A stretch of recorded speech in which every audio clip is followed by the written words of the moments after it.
Welcome to my channel. हम इस video में बात करने वाले हैं टर्म इंश्योरेंस के बारे में एंड इंडोमेन इंश्योरेंस के बारे में। दोनों का कंपेयर करवाएंगे, दोनों के एडवांटेज डिसएडवांटेज, ठीक है, कब लेनी चाहिए, सारा कुछ डिस्कस करने वाले हैं। तो स्टार्टिंग से लेकर लास्ट तक इस वीडियो में बने रहिए। ओके, देन इंश्योरेंस क्या होती है? तो इंश्योरेंस हमारी होती है फाइनेंशियल सपोर्ट इन फ्यूचर। जब भी हम कोई इंश्योरेंस लेते हैं, मे बी 20 ईयर्स का 30 ईयर्स का इंश्योरेंस लेते हैं, और फिर क्या होता है 20 ईयर्स और 30 ईयर्स में मे बी कैपेबल ना हो हम इनकम कमाने के लिए, तो फिर क्या होता है इंश्योरेंस अगर लिए हुए रहेंगे तो वो हमारा फाइनेंशियली सपोर्ट करता है, वहाँ से तो हमारे इनकम आ जाएंगे अगर इंश्योरेंस लिए हुए रहेंगे तो। ठीक है, तो ये हमारी इंश्योरेंस होती है। आइए बात करते हैं term insurance and endowment insurance.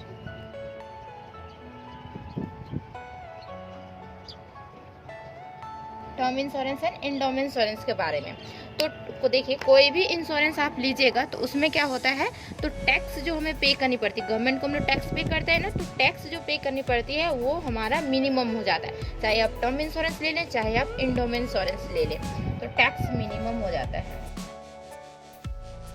Under section 80C के तहत। ठीक है,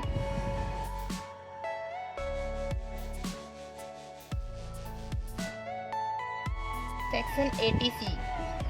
ओके, तो एक हमारी डिफरेंस हुई। तो डिफरेंस क्या हुई? तो दोनों में हमारा सेम ही हुआ कि अगर आप टर्म इंश्योरेंस लेंगे तो भी हमारा टैक्स मिनिमम हो जाएगा, और अगर एंडोमेंट इंश्योरेंस करवाते हैं तो भी हमारा टैक्स मिनिमम हो जाएगा।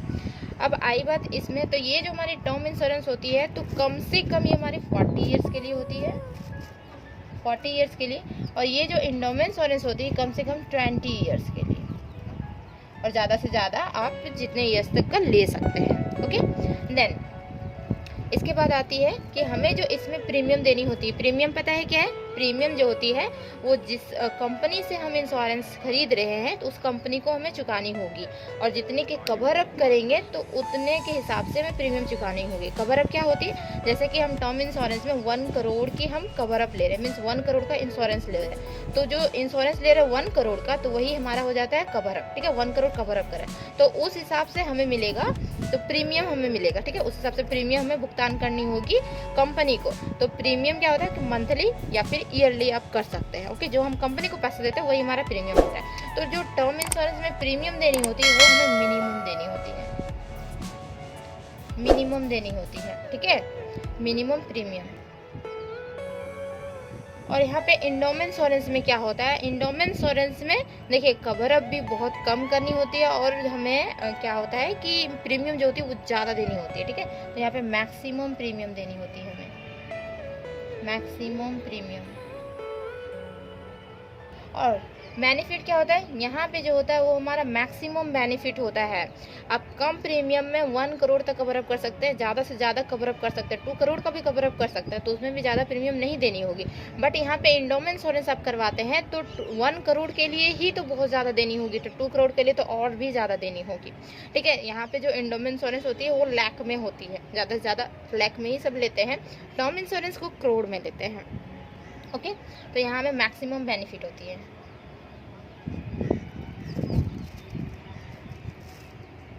यहाँ पे हमें मिनिमम बेनिफिट होती है, मिनिमम बेनिफिट होती है।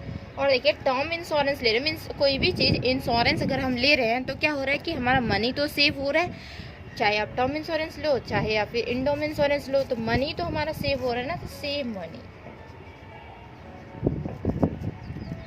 दोनों में। देखिए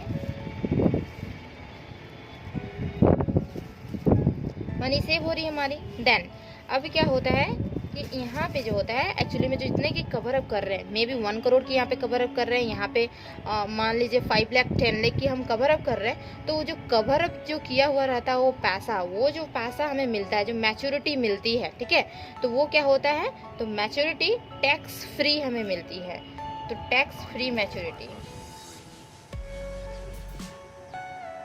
यहाँ पे भी टैक्स फ्री मिलेगा, चाहे आप 1 करोड़ का करवाएं या 2 करोड़ का, सारा चीज फ्री रहेगा। ठीक है, उसका कोई भी टैक्स नहीं देने का उस पैसे का। तो ये डिफरेंस होती है, बेसिक डिफरेंस होती हैं, देख लीजिए एक बार। ओके, देन इसमें देखेंगे नेक्स्ट में कि एड ऑन क्या होती है। एड ऑन दोनों में, टर्म इंश्योरेंस में एड ऑन क्या होती है और फिर एंडोमेंट इंश्योरेंस में एड ऑन क्या होती है। अब आती है बात एड ऑन पे। Okay, means add on means add क्या क्या है। टर्म इंश्योरेंस अगर आप खरीदते हैं तो उसमें क्या होता है, डेथ तो सब में रहता है। डेथ अगर हो गई इन दौरान, जैसे कि 40 इयर्स का आप लिए हैं प्लान और इसके बीच में अगर आपकी डेथ हो जाती है तो जितनी की आप कवर अप किए हुए हैं तो वो आपको कम्प्लीटली मिलेगा। ठीक है, मीन्स आपको नहीं मिलेगा, आपके बिहाफ में आपकी फैमिली को मिलेगा। और इंडोमेन इंश्योरेंस में भी डेथ कवर अप होता है, ओके, एड ऑन रहती है डेथ। ओके, देन यहाँ पे जो हमारा होता है वो होता है क्या कि क्रिटिकल इलनेस। और इसमें क्या होता है कि क्रिटिकल इलनेस रहती है बट कुछ पॉलिसीज में रहती है, सारे पॉलिसीज में नहीं रहती। यहाँ पे टर्म इंश्योरेंस में सारे पॉलिसीज में रहेंगे। ओके, यहाँ पे क्या होता है कि सम पॉलिसीज में रहती है critical illness,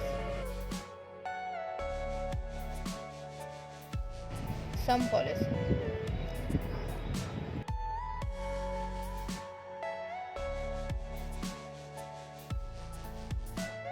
then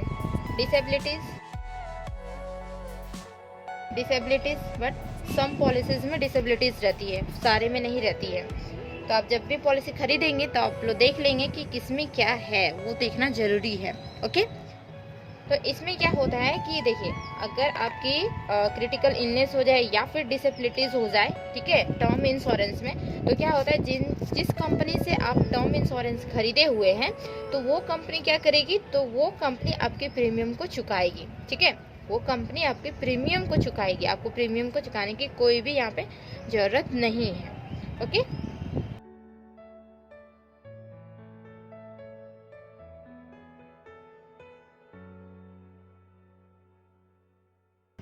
premium waiver on disabilities में, दोनों में आपकी कंपनी ही प्रीमियम को चुका देगी। ठीक है, और यहाँ पे ऐसा कुछ नहीं रहता है इंडोमेन इंश्योरेंस में। ठीक, तो हम लोग देख लें कि एड ऑन क्या क्या होते हैं। ओके, एंड देन अब आते हैं नेक्स्ट डिसएडवांटेज क्या है टर्म इंश्योरेंस खरीदने का और इंडोमेन इंश्योरेंस खरीदने का। अब आते हैं डिसएडवांटेज पे। ठीक है, तो टर्म इंश्योरेंस में डिसएडवांटेज हमारी क्या होती है, ओनली फॉर वन डिसएडवांटेज होती है, बाकी सारे एडवांटेज होते हैं इसके। कम प्रीमियम में मैक्सिमम बेनिफिट्स होते हैं और फिर हमारी जो टैक्स होती है वो भी मिनिमम हो जाती है और भी बहुत कुछ एडवांटेज होती हैं जो कि हम अभी बताए जस्ट। ठीक है, तो डिसएडवांटेज ओनली फॉर वन होती है। तो डिसएडवांटेज क्या होती है, मान लेते हैं आप 40 इयर्स के लिए प्लान आप खरीदे हुए हैं term insurance for 40 years, 40 years के लिए आप टर्म इंश्योरेंस खरीदे हुए हैं। तो इन 40 इयर्स के दौरान अगर आपको कुछ हो जाता है तो आपकी फैमिली को जितने की आप कवर अप किए, may be 1 crore, minimum 1 crore करनी चाहिए, मैक्सिमम आप जितना कर सकते हैं। ओके, तो 1 करोड़ आपकी फैमिली को तुरंत मिल जाएगा। ओके, इन 40 इयर्स में, 40 इयर्स के दौरान अगर आपको कुछ हो जाता है तो आपको फाइनेंशियल सपोर्ट मिलेगा, आपकी फैमिली को फाइनेंशियल सपोर्ट मिलने वाला है। ठीक है, इसीलिए टर्म इंश्योरेंस करवाया जाता है कि आपके बिहाफ में अगर मीन्स हमारा फैमिली सिचुएशन बिगड़े नहीं। ठीक है, अगर आपको कुछ हो जाए तो आपकी फैमिली सिचुएशन बिगड़े नहीं, इस वजह से टर्म इंश्योरेंस करवाए जाते हैं ताकि आपकी फैमिली अच्छे से रह सके। ठीक है, और अगर 40 इयर्स के दौरान अगर आपको कुछ भी नहीं होता है, इन 40 इयर्स के दौरान अगर आपको कुछ भी नहीं होता है तो आपको जीरो मिलेंगे, जीरो बैलेंस मिलेंगे। सोच सकते हैं कोई भी कंपनी को अगर आप 40 इयर्स तक प्रीमियम दे रहे हैं, ईयरली दे रहे हैं या फिर मंथली दे रहे हैं, 40 इयर्स तक प्रीमियम दे रहे हैं और अगर 40 इयर्स तक में आपको अगर कुछ नहीं होता है तो आपको जीरो मिलेंगे। यही इसकी एक डिसएडवांटेज होती है। ठीक है, बाकी सारे एडवांटेज होता है। और इंडोमेन में क्या होता है, इसकी जो डिसएडवांटेज होती है तो इसकी जो होती है वो क्या होती है, तो इसमें जो होता है, इसमें देखिए मिनिमम हमें क्या होता है कि बेनिफिट्स मिलते हैं। ठीक है, मिनिमम बेनिफिट्स मिलते हैं और मैक्सिमम में क्या होता है कि प्रीमियम देनी होती है। ठीक है, तो इसकी हम एडवांटेज की बात कर लें, इसके डिसएडवांटेज की बात कर लें, इसकी भी डिसएडवांटेज की बात कर लें, इसके एडवांटेज की बात कर लेते हैं। ज़्यादातर पर्सन क्या करते हैं, इंडोमेन इंश्योरेंस खरीदते हैं। तो इंडोमेन इंश्योरेंस जो होता है वो क्यों खरीदते हैं, ताकि इसमें क्या होता है, फिक्स मैच्योरिटी होती है। फिक्स मैच्योरिटी क्या होती है,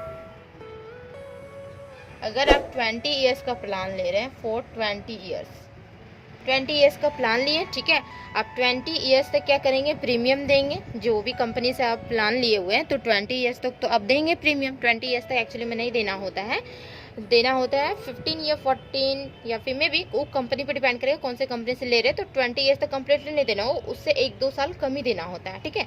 और इसमें जो हमारा जो प्रीमियम होता है वो बहुत ज़्यादा ही होता है, प्रीमियम देनी होती है, ठीक है। अब 5 लाख कर लेंगे ना तो 25 या 20,000 के पास देना होगा आपको, प्रीमियम ईयरली देना होगा, तो बहुत ज़्यादा देना होता है इसमें, ठीक है। तो इसमें क्या होता है ना कि फिक्स मैच्योरिटी कि 20 ईयर्स के बाद आप जितने की कवर अप किए हैं ना तो उतना तो आपको मिलेगा ही मिलेगा, ये इसमें फिक्स होती है इन टर्म इंश्योरेंस में, जितने की आप कवर अप किए हुए हैं। ओके, तो आप मान लेते हैं कि 5 लाख की कवर अप किए हुए, 5 लाख की कवर अप किए हुए, तो 20 ईयर्स के बाद क्या होगा कि 5 लाख आपको मिलेगा, प्लस इसमें क्या होता है कि बोनस भी मिलता है, ठीक है। इंडोमेन इंश्योरेंस में तो बोनस भी मिलता है। तो आप देख सकते हैं कि देखिए इसमें 5 लाख तक ही कवर अप हो रहा है और ज़्यादा से ज़्यादा हमें क्या देनी होती, प्रीमियम देनी होती। लेकिन इसमें क्या हो रहा है, इसमें हमें क्या होता है कि हमें मिनिमम प्रीमियम देनी होती है, मे बी 10,000 या 12,000 के पास जाता है, ठीक है। और ज़्यादा से ज़्यादा कवर अप हो जाता है इसमें टर्म इंश्योरेंस में, ठीक है। और इसमें 20,000 25,000 तक बहुत ज़्यादा तक जाता है, तब आप कवर अप कर सकते हैं 5 लाख। और इसमें करोड़ तक कवर अप करने के लिए 10,000 से भी कम पड़ता है या फिर 12,000 तक जाना होगा तब, ठीक है। तो ये 1 करोड़ के लिए, और ये 5 लाख के लिए ओनली 4 कितनी देनी होगी, 20,000 या 25,000 देनी होगी आपको, ईयरली देनी होगी। तो ये हमारी डिसएडवांटेज हो गई, ओके। और इसकी एडवांटेज भी देख लिया, डिसएडवांटेज भी देख लिया कि मिनिमम बेनिफिट होगा, मिनिमम बेनिफिट तो होगा, 5 लाख देनी होगी आपको, 2-3 साल का ही तो छूट देगा, कितना देगा, तो 1 लाख का छूट दे सकता है, 5 लाख में 1 लाख का 4 लाख तो आप ही से लेगा, है कि नहीं। तो ये हमारी हो गई टर्म इंश्योरेंस। अब देख लेते हैं इसकी एज जो होती है वो बाई करने की, तो दोनों की एज क्या होती है। एज देखिए, टर्म इंश्योरेंस में जो एज होती है तो वो एक्चुअली में क्या होती है, तो आप ले सकते हैं इसको कितने से कितने एज में ले सकते हैं, ठीक है। इंडोमेन इंश्योरेंस को कितने से कितने एज में ले सकते हैं, तो वो सारी बात करने वाले हैं यहाँ पे। इसका एज है 25 से 35 के बीच में आप ले लीजिए, क्योंकि जितना जल्दी आप लीजिएगा, ठीक है, तो उतना ही कम प्रीमियम आपको देनी होगी। एज इसीलिए डिसाइड होता है कि जितना जल्दी आप लेंगे, 22 में ले लेते हैं या 20 ईयर्स में ले लेते हैं टर्म इंश्योरेंस, तो क्या होता है एक्चुअली में 20 ईयर्स में तो टर्म इंश्योरेंस नहीं मिलेगा, क्योंकि टर्म इंश्योरेंस जो मिलता है वो एक्चुअली में सैलराइज होनी चाहिए, आपकी इनकम आनी चाहिए कहीं से, तब जाके आपको टर्म इंश्योरेंस मिलने वाला है, ठीक है, नहीं तो टर्म इंश्योरेंस नहीं मिलेगा आपको। तो 25 से 35 के एज के बीच में ले लेनी चाहिए, 40 ईयर्स तक मैक्सिमम भी ले सकते हैं, 40-60 ईयर्स तक भी ले सकते हैं, ठीक है। तो ये हमारी हो गई एज। एंड देन इंडोमेन इंश्योरेंस, तो इंडोमेन इंश्योरेंस में जो एज होती है वो एज यू विश आप कभी भी ले सकते हैं, एज यू विश आप कभी भी ले सकते हैं, या फिर अगर एज देखनी है तो 30 से 35 के बीच में ले सकते हैं, क्योंकि देखिए हमारा रिटायरमेंट का भी एज आ जाता है। अगर आप 20 ईयर्स तक ले रहे हैं तो कितना हो जाएगा, 20 तो 50 हो जाएगा, 30 ईयर्स तक ले लीजिए तो 60 हो जाएगा। तो 60 ईयर्स तक क्या होता है कि इंसान थोड़ा सा काम करने की क्षमता जो होती है वो कम हो जाती है ना। तो 30 ईयर्स तक अगर आप ले लेते हैं, इसमें 30 ईयर्स की लेंगे तो 30 ईयर्स में अगर 30 ईयर्स लेंगे तो 60 ईयर्स होगा आपका, तो 60 ईयर्स में थोड़ा बुढ़ापा भी आ जाता है, तो उससे तो आपकी इंडोमेन इंश्योरेंस अगर आप लिए हुए हैं तो आपकी कवर अप हो जाएगी, है कि नहीं। मेडिकल ट्रीटमेंट या बहुत कुछ होते हैं, तो हम हेल्थ इंश्योरेंस के बारे में बताएंगे नेक्स्ट वीडियो में, ओके। तो इसमें हम लोग कंपेयर कर रहे हैं टर्म इंश्योरेंस एंड इंडोमेन इंश्योरेंस में। तो देखिए 25 से 35 के बीच में इसे ले लेनी चाहिए, और इसमें क्या होता है कि एज यू विश आप कभी भी ले सकते हैं, बट 30 से 35 के बीच में आप ले लीजिएगा, ठीक है। तो अगर इंडोमेन इंश्योरेंस खरीदनी है तो ये, और टर्म इंश्योरेंस खरीदनी है तो ये। देन फॉर बाइंग के लिए, तो बाइंग के लिए क्या होता है, देखिए बाइंग, अगर आप कोई भी इंश्योरेंस खरीद रहे हो तो उसके लिए सबसे पहले क्या देखना होता है, तो कोई भी इंश्योरेंस आप खरीद रहे हो तो सबसे पहले रेप्यूटेड ब्रांड देखनी होती है। रेप्यूटेड ब्रांड मीन्स वो एक ब्रांड है कि नहीं। अगर आप 40 ईयर्स तक प्लान ले रहे हो तो क्या वो ब्रांड 40 ईयर्स तक चलेगी, तो ये हमें देखनी थी रेप्यूटेड ब्रांड। जैसे मान लेते हैं LIC तो देख सकते हैं कि बहुत ये हमारा क्या पुराना है ना, बहुत सालों से चलते आ रहा है। LIC हो गया, मैक्स लाइफ हो गया, फिर ICICI हो गया, HDFC हो गया, तो वो सब देख सकते हैं कि ये जो हमारी ब्रांडेड होती हैं, ब्रांड है जो है, तो ये सब हमारा सुना हुआ है, आसपास सुना हुआ लग रहा है ना आप लोग को। तो ये जो ब्रांड होती हैं एक्चुअली में क्या कि ज़्यादा दिन तक टिकने वाली, ठीक है, तो वैसा रेप्यूटेड ब्रांड चूज़ करनी चाहिए हमें। एंड देन फिर क्या देखनी चाहिए, तो बाइंग के लिए हमें देखनी होगी क्या, claim ratio. Claim ratio, okay. Claim ratio क्या होती है, तो क्लेम रेशियो देखिएगा कि कोई भी अगर इंश्योरेंस उस कंपनी से ले रहा है तो जो इंश्योरेंस वो लिया उसको वो भुगतान कितना किया। मीन्स हमारा क्या है कि जैसे कि 100% क्या किया कि टर्म इंश्योरेंस लिया, तो टर्म इंश्योरेंस में क्या हुआ 100% में 100% की मान लीजिए डेथ हो गई, तो क्या टर्म इंश्योरेंस जितने की कवर अप किया था तो क्या 100% के फैमिली को उतने मिले, सारे फैमिली को जितने के कवर अप किए हुए थे उतने सारे पैसे मिल गए। तो वही हमारी होती है क्लेम इंश्योरेंस। अगर मिल गए तो हमारा 100% होगा, अगर नहीं मिले तो क्या होगा, तो हमारा 100% से कम होगा। ओके, तो वही क्लेम रेशियो देखनी होती है कि कौन सी कंपनी की ज़्यादा क्लेम रेशियो है, जो मैक्सिमम क्लेम रेशियो रहेगा वही कंपनी की मैक्सिमम एक्चुअली में लेनी चाहिए।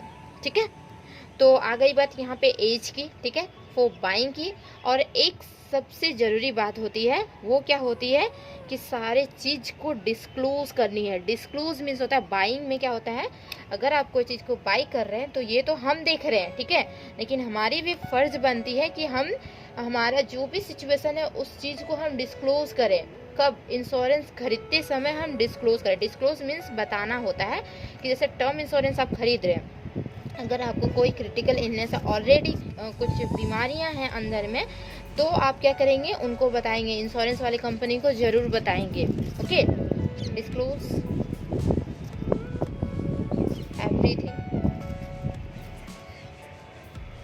एवरीथिंग मीन्स हो गया कि जैसे कि कोई बीमारियां हो गई या फिर कुछ और थिंग्स होंगे, तो प्लान लेते समय डिस्क्लोज करनी है, उनको बतानी है, ताकि बाद में प्रॉब्लम क्रिएट ना हो। अगर जैसे कि आपको कोई बीमारियां थी और 40 ईयर्स का आप प्लान लिए और 40 ईयर्स के दौरान उस बीमारी से आपकी डेथ हो गई है, तो क्या होगा, तो आपके फैमिली को आप जो 40 ईयर्स तक जो प्लान लिए थे, आप मान लीजिए 20 ईयर्स तक दिए, 20 ईयर्स के बाद आपकी डेथ हो गई।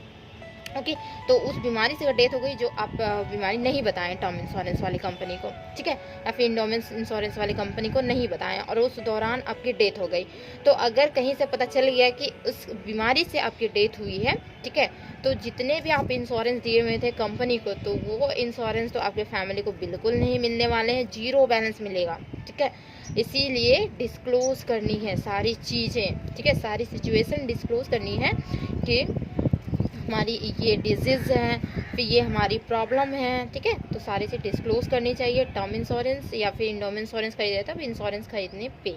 ठीक, तो ये हो गई दोनों की कंपेयर, हम पूरा कम्प्लीटली करवा दिए हैं। Thank you so much video देखने के लिए। एंड वीडियो देख रहे हैं तो वीडियो अच्छे लगे ना, तो अच्छे लगे तो प्लीज़ लाइक कर दीजिएगा, ठीक है, चैनल को सब्सक्राइब कर लीजिए। ओके, अब मिलते हैं हेल्थ इंश्योरेंस पे नेक्स्ट वीडियो। ओके।